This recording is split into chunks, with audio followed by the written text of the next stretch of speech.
Y aquí en estudio seguimos con nuestro invitado, el congresista Kenji Fujimori, quien hace algunos minutos nada más se enteró en vivo y en directo y gracias a nuestras cámaras, pues que una séptima intervención ha sido descartada, congresista. Así es. Como te dije y te reitero, para mí es un alivio momentáneo. Vamos a esperar con calma todos los análisis de la clínica. También dijo que la familia en esta ocasión, y bueno, siempre, desde que el estado de salud de Alberto Fujimori se vio desmejorado, ha sido como un puño. ¿Y se mantienen así? Sí, siempre hemos estado con él en los momentos más difíciles. Ustedes siempre nos han visto durante el proceso de extradición, el juicio y durante sus recaídas por las diferentes enfermedades que lo afectan a él. Siempre hemos estado a su lado. Y cuando en el ambiente político hay pues estas pullas, estos golpes bajos, ¿cuál es la reacción del exmandatario? Por el momento, ¿Qué opina él de cómo se mueve la clase política en estos tiempos, o al menos en este tiempo? Mira, justamente por este momento difícil que él está pasando, incomunicado, sus defensas se ven debilitadas, es por eso que él no toca mucho el tema político. Al contrario, él lo trata de evitar, justamente para evitar que le genere más estrés, más ansiedad, Claro. y eso le afecte su sistema inmunológico, que ahorita está sumamente sensible, susceptible, como ya lo hemos visto, ¿no? Puede volver a rebrotar esta enfermedad. Ahora, ¿no sería justo pues mezclar el plano político, ¿no?, con el plano familiar? Sin embargo, su familia es política, se dedican todos a la política y nos llama la atención cuando, por ejemplo, Keiko Fujimori lo que dice a veces es que hay que desalbertizar el fujimorismo, ¿no? Entonces, ¿dónde queda pues el fundador del partido? ¿O a qué se refiere, a qué cree usted que se refiere su hermana? Lo que se ha querido decir es construir reformas de segunda generación sobre las bases construidas durante la década de los 90. ¿Eso qué significa? ¿Modernizar, guardar la esencia del fujimorismo? Exactamente, modernizar el partido, institucionalizar Fuerza Popular en base a los logros que se dejaron en la década de los 90. Y obviamente no se puede desconocer la imagen del líder histórico. Y lo ganado en seguidores, ¿no? Por supuesto. Entonces, ¿qué es lo que busca nuestra lideresa Keiko? Aprender, recoger todo lo bueno que se hizo, pero al mismo tiempo también aprender de los errores, para que de esa manera no se vuelvan a cometer en el futuro. Ahora, el término desalbertizar viene porque viene para querer reconstruir quizás una imagen del fujimorismo que ha venido, que está haciendo venida menos en los últimos tiempos, ¿o no? ¿O por dónde va? Porque es un término fuerte, ¿no? Y inventado además, me imagino, por Keiko. A ver, Mirta. Un partido no puede desconocer sus orígenes. Es como que el APRA trate de borrar la imagen de Víctor Raúl Ayala-Torre. ¿Y en los orígenes están los errores también? O el PPC ¿o no? Trate de borrar la imagen de Bedoya. Entonces, lo que tiene que hacer un partido, obviamente, es recoger lo bueno que se hizo y aprender de los errores. Como todos sabemos, todos los gobiernos tienen errores, pero lo importante es el balance final.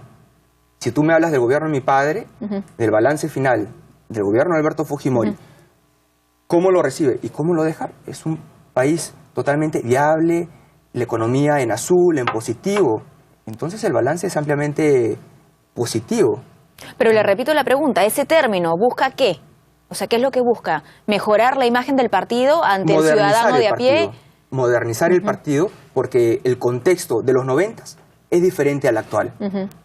La década de los 90, el país atravesaba un proceso de hiperinflación, terrorismo, entonces era casi un infierno, un caos. No había posibilidad de predecir, no había mucha estabilidad como sí lo hay ahora. Ahora un presidente, una autoridad, gobierna bajo cierto clima de estabilidad y puede tomar decisiones a mediano y a largo plazo, cosa que no ocurría en los 90. Bueno, claro, por supuesto, los años han pasado y no solamente el fujimorismo cambia, no todos los partidos se adaptan a los nuevos tiempos, pero sí, pues, palabras como estas refrescan o reiteran este tipo de división que a veces se dice hay dentro del fujimorismo, ¿no? Entre los seguidores de Alberto Fujimori y los que actualmente siguen a Keiko Fujimori. Yo no hablaría de divisionismo, más bien yo hablaría de discrepancias, que es saludable, porque la discrepancia, ¿qué hace? estimula el debate interno. Y el debate la mejora, ¿no? Exacto. Y Fuerza Popular no es un partido fundamentalista, al contrario. Todos los integrantes de Fuerza Popular tienen plena libertad de expresar sus puntos de vista. Y si hay un punto de vista discrepante, obviamente se debate. Y eso fortalece los partidos y ayuda a fortalecer la institucionalidad. Ahora, estos debates son, pues, imaginamos o sabemos, entre partidarios justamente de Fuerza Popular. No me imagino no me imagino que eso queda en cuatro paredes. En reuniones familiares no se pueden hablar de esas cosas, ¿o sí? ¿Por qué no? ¿Por qué no? Yo he discrepado a veces con Keiko, por ejemplo, ¿no?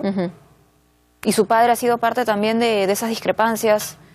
No hablemos de las últimas horas, ¿no? Hablemos de las últimas semanas, los últimos meses. No, temas políticos lo trato directamente con Keiko. No solamente en persona, sino también en reuniones de bancada.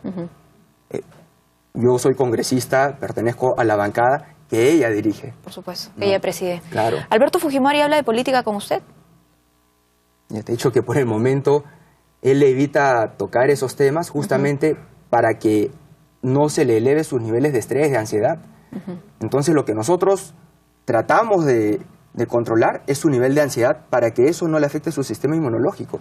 Entonces, si tú le sumas la ansiedad, el hecho de tener que hablar de política, y si a eso tú le agregas la incomunicación total a la que está sometido él, olvídate, es terrible. Lo que pasa es que nos es difícil pensar que él no hable de política, ¿no? Si nada más en las recientes presentaciones lo hemos visto de manera como eufórica. Resulta difícil ver cómo Alberto Fujimori juega con sus nietas, ¿no? Resulta difícil creer que Alberto Fujimori es una persona que tiene mucho ángel con sus nietas, que las hace jugar, que les enseña a pintar. Bueno, es que son dos lados, ¿no? En realidad, es que muchas veces no conocemos los dos lados del político. Uno tiene que también conocer el otro lado, el lado humano de un político, de una autoridad. Muchas veces nosotros vemos solamente la imagen de autoridad, la imagen de una persona que tiene que irradiar cierto respeto hacia la opinión pública, pero no olvidemos que un político también es un ser humano que tiene su corazón, sus sentimientos. Sí, claro, lo que pasa es que en realidad lo que nos compete a nosotros como ciudadanos no es el plano personal de nuestros políticos, ¿no es cierto?, sino que actúen conforme a nuestro bienestar, al bienestar general pues del país que los elige como autoridades, ¿no? Entonces, cuando ya vienen los errores, cuando viene la corrupción, cuando vienen diferentes casos, pues uno difícilmente se va a enfocar también en ese lado, ¿no? Bueno, pero debería venir primero las acciones y ya después el lado personal. Alberto Fujimori, mi padre, ya no es presidente. Entonces, ahora podemos tocar el lado humano de Alberto Fujimori, ¿no? Muy bien, bueno, pero en realidad, ya que lo tenemos aquí a usted, quisiéramos tocar también el lado profesional que lo ha traído esta entrevista, más allá de lo que está pasando con la salud de su padre, con lo que está pasando con el partido, y es que sabemos que han presentado dos proyectos de ley. Así es. He presentado un proyecto de ley, dos proyectos de leyes. El proyecto de ley sobre el uso obligatorio de sillas de retención infantil ya está en agenda, se va a tocar esta semana. ¿Ya? ¿En qué consiste? Consiste en hacer uso las sillas de retención infantil para reducir hasta un 70% las lesiones graves y la tasa de mortalidad en menores de edad, de niños de bebés de 0 a niños de 12 años. Y esta estadística de 70% es de la Organización Mundial de Salud. Y el segundo proyecto de ley consiste en regular el uso de los drones en materia de seguridad y privacidad. Te pongo un ejemplo. Sí. Ahora está proliferando el uso de los drones. Entonces, ¿qué pasa si un dron invade el área de un centro penitenciario, de un penal? Obviamente eso pone en riesgo la seguridad de los centros penitenciarios. ¿O qué pasa si un dron se mete dentro de una base militar? ¿O qué pasa en términos de privacidad si un dron se mete a la casa del vecino? Bueno, Entonces, que pasó hace todo poco, ¿no? Cuando se manejó un video también de una chica, bueno, que fue encontrada en Tople justamente por las cámaras. Justamente entonces todo eso hay que regularlo, hay que normarlo. O te pongo otro ejemplo. Durante las elecciones municipales, un dron se enganchó en uno de los cables y pudo ocasionar un accidente. Bueno, lo que pasa es que nuestra ciudad está llena de cables por todos lados, ¿no? Por eso es que hay que regularlo. ¿Qué pasa si ese dron hubiera caído en la cabeza de una persona y le hubiera ocasionado un accidente? Entonces, y esa regulación me llama la atención cómo se llevaría a cabo, ¿no? Porque estamos hablando de vehículos aéreos no tripulados, de los cuales que se harían direcciones, se hablarían de lugares en los que sí se podrían usar, lugares en los que no. ¿Cómo medimos eso? Porque hay municipios que ya los están usando justamente para la seguridad de su distrito. Claro, el primer enfoque que le hemos dado al proyecto es crear un padrón de usuarios. ¿Ya? Que se sepa quiénes adquieren y quiénes están usando o manejando los drones. ¿Y qué pasa con los que alquilan? Bueno, todo eso tiene que quedar registrado, tiene que haber un registro, un padrón. ¿Ya? Y el otro enfoque que le hemos dado es que se tiene que restringir las áreas. Por ejemplo, una zona donde es bien transitada, donde hay bastante concurrencia de personas. Imagínate que se vuele un dron y el dron por alguna falla mecánica se precipita a tierra y ocasione un accidente. ¿Quién va a ser el responsable? Entonces, lo que estamos discutiendo, debatiendo, es ver la posibilidad de que se puedan asegurar tanto la máquina como el usuario. El usuario. ¿Y eso también significaría asegurar, no sé, pues de un posible accidente a la víctima? ¿Por qué no? Obviamente todo eso, todas esas ideas van a salir en el transcurso del debate del proyecto de ley.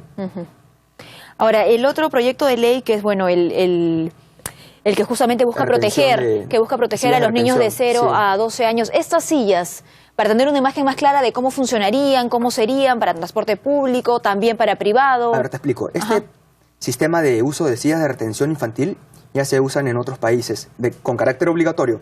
Por ejemplo. En Colombia, Costa Rica, Brasil. Es una silla especial que se coloca en el asiento trasero del carro y se engancha al cinturón de seguridad. Como las sillas de bebés, ¿no? Es una silla de bebé, exactamente. Claro, pero cuando hablamos de niños de 12 años... No, el niño de 12 años tiene que ir obligatoriamente en el asiento atrás con su cinturón de seguridad. El proyecto de ley divide en 3 grupos. El grupo 0, que consiste en bebés de 0 a 2 años, tiene que ir la silla del bebé mirando en sentido contrario a la trayectoria del carro. El grupo 1 consiste en niños de 2 a 4. La silla de retención infantil va en dirección a la trayectoria del carro. Y el grupo 2, que es de 5 a 12, el niño tiene que ir obligatoriamente en el asiento atrás con su cinturón de seguridad. Muy bien, bueno, y cuando se refiere usted a que hay una alta tasa de lesiones graves y muertes justamente en niños entre esas edades, ¿estamos hablando de qué porcentaje aquí en nuestro país?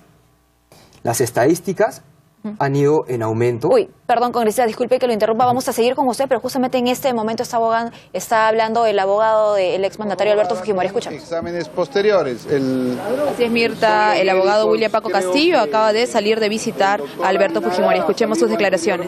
Y ha dado él, en todo caso, el diagnóstico a priori técnico, y estoy yo como un lego en esta materia, esperando que los resultados o los exámenes a los que se ha sometido no revelen mayores problemas en la salud de Alberto Fujimori. Doctor, estamos en vivo para ATV+, me dice que se sienten un poco más tranquilos porque ven que la evaluación es algo ya una inflamación y no algo más complicado. Él estaba programado para un chequeo de rutina, pero repentinamente, hace cuestión de 2 días, comenzó a sentir un profundo dolor en la lengua, en la cavidad bucal. Eso a él indudablemente lo preocupó por el problema de la leucoplasia que padece. Y a pesar de que ya estaba programado este chequeo de rutina, en realidad lo que más lo ha apresurado a tomar esta determinación de internarse lo más rápido y someterse a más exámenes es este dolor repentino, que vuelvo a repetir, el día de hoy a priori, en todo caso tiene que ser corroborado por exámenes posteriores, nos dan la esperanza que no hay aparentemente ningún recrudecimiento del mal. En todo caso, esto puede variar con los resultados a que sean sometidos después de los exámenes. El doctor Alejandro Aguinaga ha manifestado que se quedaría Alberto Fujimori al menos 24 horas. Sí, ¿usted qué nos puede decir al respecto? Por lo menos, también yo corroboro, por lo menos hoy día no va a ser evacuado. Probablemente se quede hasta mañana. Él es una persona que no le gusta permanecer en las clínicas ni en los hospitales, creo que a nadie de nosotros nos agrada. Incluso él me decía que él está llano a salir mañana mismo de la clínica. El médico le dijo que tiene que esperar los resultados. Pero pensamos que ojalá tengamos a Alberto Fujimori de retorno el día de mañana, pero el día de hoy debe permanecer todavía en observación. ¿Usted, como lo ha visto, estaría preocupado? Sí, claro, sus hijos, sus parientes directos, Keiko, Kenji, sus demás hijos, Sachi, Hiro, probablemente estén viniendo en el transcurso del día. Creo que anoche han llegado, es natural, aman al padre, están preocupados como él y tienen que venir en cualquier rato. Su estado de ánimo nos manifiesta que está un poco preocupado. Mire, yo lo he notado a Alberto Fujimori bastante deprimido en estos últimos días, probablemente por este dolor repentino que le sobrevino. Además, recuerden ustedes que él tiene un mal de fondo que es esta depresión severa que padece, es crónica. Indudablemente, si él en este momento se encuentra frente a un dolor repentino y súbito, eso ahonda su depresión. Pero el día de hoy, luego de haber sido examinado, yo he estado presente, lo he notado más tranquilo, más relajado y indudablemente elevo mis oraciones porque no tengamos ningún desenlace mayor que simple y llanamente este chequeo al que va a ser sometido, ¿no? En la parte legal, ¿ustedes van a solicitar algún beneficio al INPE? Nosotros hemos solicitado en la parte legal dos situaciones. Primero, el arresto domiciliario, que es producto precisamente de una situación de humanidad para que una persona que la vemos continuamente entrando y saliendo de los hospitales, con 5 males a cuestas, con 6 operaciones por un problema de leucoplasia en la lengua, por una depresión severa, por una hipertensión crónica, ya tiene 8 años en la cárcel, que pase el resto que le queda de vida en un domicilio donde cumpla su arresto. No tiene sino eso un fondo de humanidad y un fondo de legalidad. Esto va a ser seguramente resuelto en las próximas semanas porque pende aún un recurso en la Corte Suprema y esa es la parte que estamos trabajando legalmente. Doctor, ¿cómo va el caso de la colocación del teléfono? El teléfono público, estamos a la espera del fallo de la sala revisora. Nosotros obtuvimos un fallo favorable en la instancia inferior, o sea, a través del juez.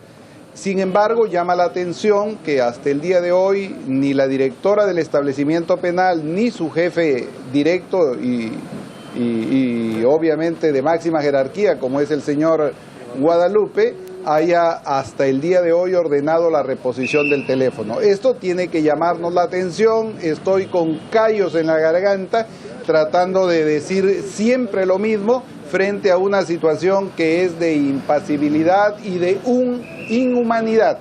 Espero que el fallo nos favorezca y que entonces, como no hay voluntad de reponer un teléfono o un servicio telefónico que es un derecho, tengamos en futuro, si el fallo nos favorece, que solicitar medidas más coercitivas para guarecer el derecho de un paciente y de un interno que merece ese derecho porque así la ley y la Constitución lo establecen. Por ejemplo, ¿qué tipo de medida coercitiva es a la que se refiere? La propia ley establece, en la hipótesis de ser favorecido con el fallo, que pueden llegar a aplicaciones de multa, aplicaciones disciplinarias y cuestionamientos de índole penal.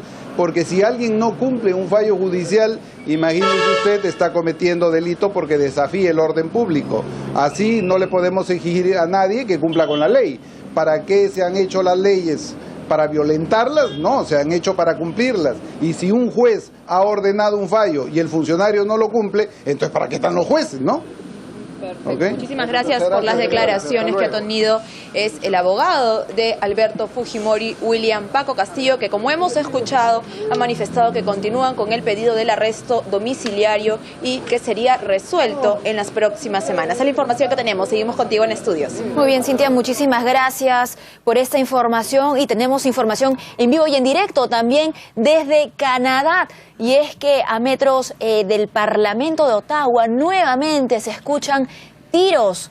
Recordemos la información de hace algunos minutos, nada más.